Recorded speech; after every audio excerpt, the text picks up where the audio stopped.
Hello po sa lahat, hello mga kalingap, mapagpalang araw po sa ating lahat. Kumusta po kayo? Sana lagi kayo masaya, malusog at ligtas sa anumang kapahamakan. Tayong lahat pari-pariho tayo mga hiling at gusto ang tahimik, masaya, malaya sa anumang gulo.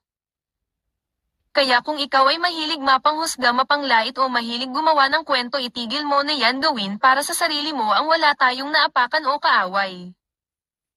Bago ang lahat, pasasalamatan natin ang ama ng kalingap, si Kuya Val Santos Matubang, dahil sa kanya nandito tayo mga kalingap sumubaybay sa kanilang mga programa sa pagtulong sa mga mahihirap.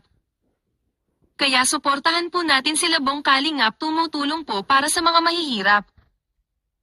Kaya dahil sa Kalingap Rab Kuya Val Santos Matubang, dito natin napapanood ang mga kababayan natin na mga tinutulungan natin, napapasaya tayo, napapaluhad dahil sa programang Val Santos Matubang.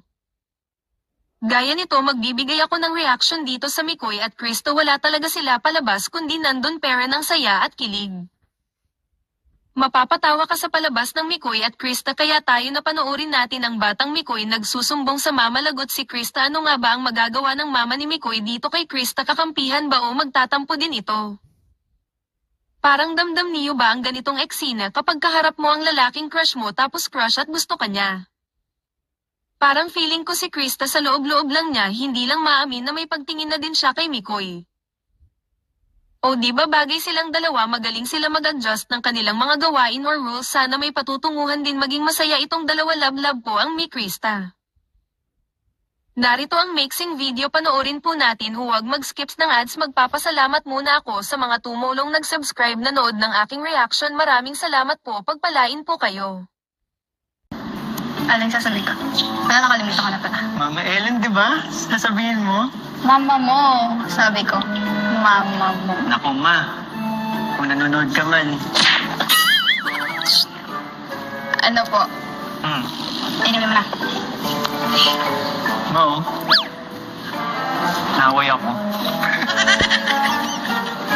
Alam mo, yun na yung basta. Dahil, yan, sunod-sunod din yung prank mo nung nakaraan.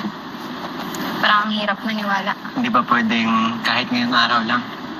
Paniwalaan mo ako. Ngayon lang. Sunod na siguro. Ngayon lang. Hinditan ka. Kailangan bang pakuluan ka pa? Anong pakuluan? Ano baboy? Tigas mo. Ano sabi mo? Baboy. Malapit na.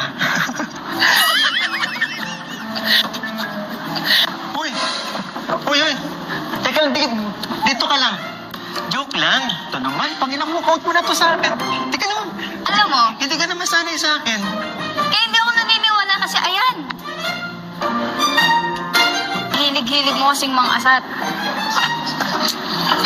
Ang pinipiro lang naman eh. Kasi naman, ang kit-kit mo. Parang. Ang kit-kit mo. Laman. May pagkain na. Nagugutom na ako. Pwede nga na. Paskara. Hindi pagkain. Pansisig. Na joke lang, tama na. Nakulasap ka na. Nagugutom. Yeah, nakapag-order na ako. Talaga? Kaya ba ang paborito mo? Ano? Ano? Lechon, kawali. Basta yung mga pork. Baboy na nga sa bukid. Baboy pa rin. Bakit? Sige, okay. Kinakagat mo ba mga alaga mo kapag inalagaan mo? Hindi. Kinakagat ka? Di ba mahilig ka sa gulay? Alam mo, hindi ako mahilig sa baboy. Baboy na nga inaalagaan ko. Tapos, baboy Alam mo? pagpakain sa akin. Ako? Mahilig sa